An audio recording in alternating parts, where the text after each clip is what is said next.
Hello guys, good morning. ठीक है, उम्मीद है आप सभी लोग ठीक होंगे और घरों के अंदर होंगे। ठीक है, today we are going to discuss the equation of uniform accelerated motion. Now we will discuss the three equations of motion. In previous class we have discussed the acceleration, the velocity and the speed। ठीक है, तो आज हम लोग discuss करेंगे बेटे equation of uniform accelerated motion की। हम इक्वेशन हम लोग क्या करेंगे, डिस्कस करेंगे। ठीक है, फर्स्ट ऑफ ऑल सबसे पहले मैं आपको बता दूं, there are three equations for the motion of those body which travel with uniform acceleration. ठीक है, तीन इक्वेशंस होती है बच्चों मोशन की, उन बॉडीज के लिए जो यूनिफॉर्म एक्सिलरेशन में ट्रेवल करती हैं। तो सबसे पहला पॉइंट आप लोग ये याद रखेंगे कि थ्री इक्वेशन ऑफ मोशन सिर्फ उन बॉडीज के लिए होती है जो यूनिफॉर्म एक्सिलरेशन में ट्रेवल करते हैं। अगर कोई भी ऐसी बॉडी है, कोई भी ऐसा ऑब्जेक्ट है जो नॉन यूनिफॉर्म एक्सिलरेशन में ट्रेवल करता है, तो उस पर थ्री इक्वेशंस ऑफ मोशन लागू नहीं होंगी। There will be no three equation of motion for those body which are not in uniform acceleration. I hope you are getting the concept here. There are the three equations of motion of those bodies which travel in uniform acceleration।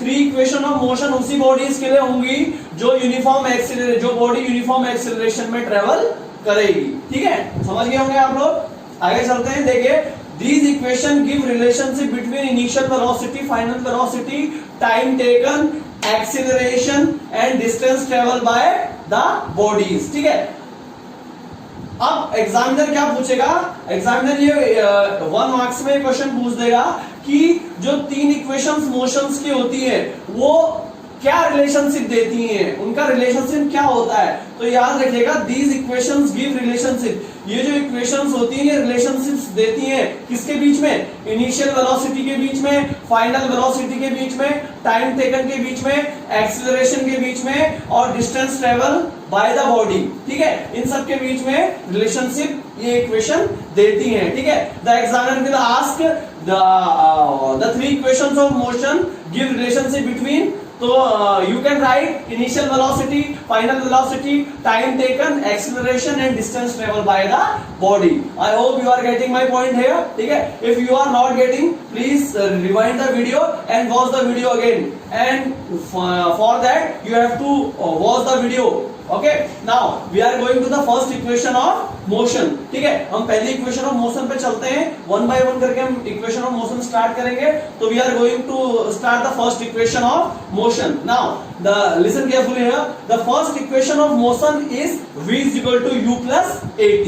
जो पहली equation of motion होती है वो होती है v is equal to u plus at। आप लोगों को पता होगी, मैंने स्नैप में आपको बताया था, पहली equation of motion v is equal to u plus at होती है। ठीक है, now the question arises that what is first equation of motion gives us. ये क्वेश्चन उठेगा कि पहली इक्वेशन ऑफ मोशन हमें क्या देती है। तो now listen, it give the velocity acquired by body in time.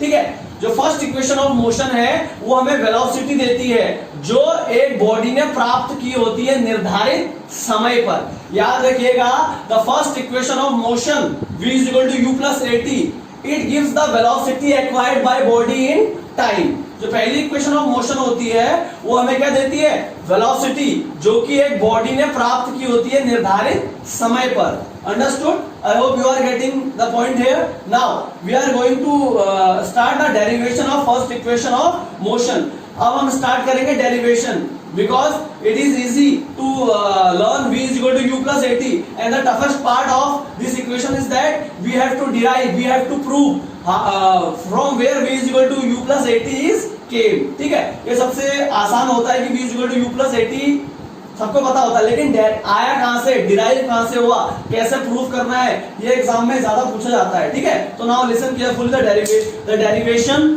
Of equation, first equation of motion. Now consider a body having initial velocity u। आपको कंसिडर करना है, मानना है एक बॉडी है जिसकी इनिशियल वेलोसिटी u है। Understood? You have to consider a body which is having initial velocity u।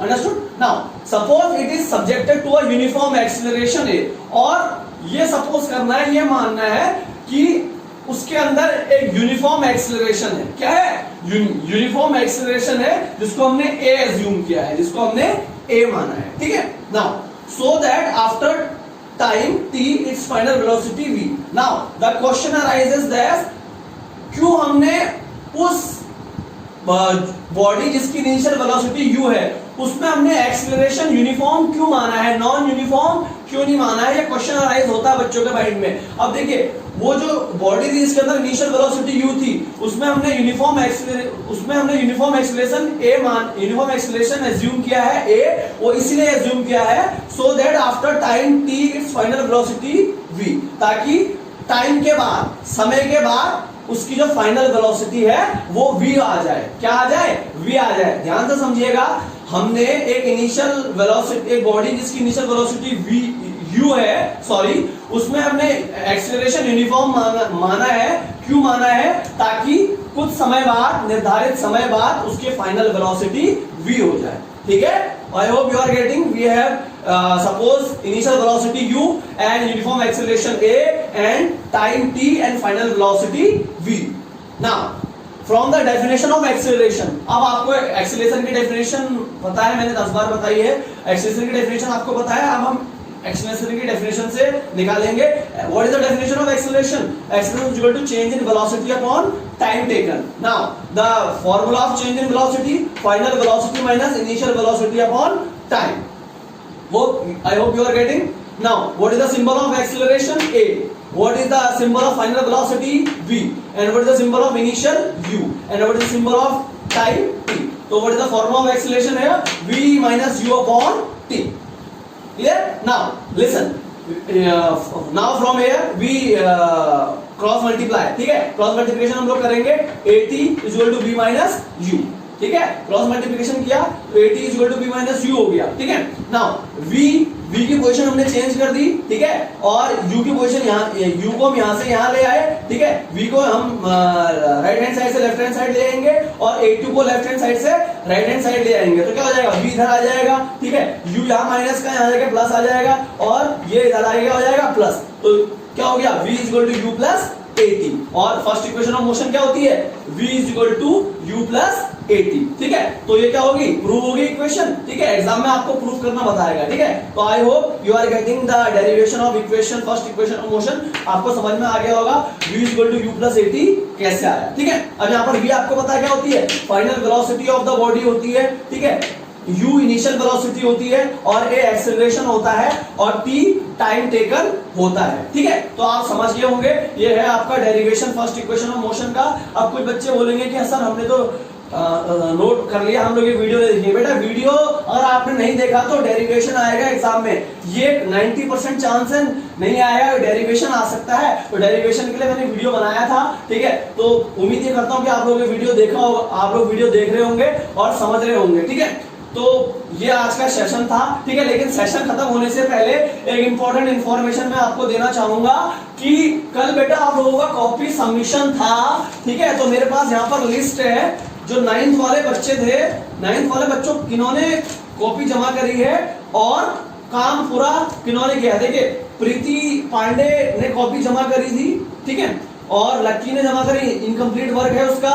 ठीक है, और चांदनी ने कॉपी जमा करी थी, चांदनी परसवान ने। ठीक है, उसका काम कंप्लीट है। और किसी बच्चे ने मेरे को कॉपी जमा नहीं करी है। Manish Parsawan is also one of them student which has not completed his work. तो वर्क अपना कंप्लीट करिए। ठीक है, और जो जिन बच्चों की कॉपी मेरे पास वहां जमा है तो आपको कोई दिक्कत नहीं है, तो आप इसको फेयर में उतार सकते हैं। जब आपकी फेयर कॉपीज आ जाएंगी तब आप उसको फेयर में उतार लेना, अभी आप रफ में उसको उतार सकते हैं। ठीक है, तो ये आज का सेशन था। ठीक है, तो उम्मीद है आपको आज का सेशन पसंद आया होगा। ठीक है, तो इसी के साथ आज का सेशन खत्म करते हैं। तो okay, thank you, bye bye, have a nice day, अपना ख्याल रखिए।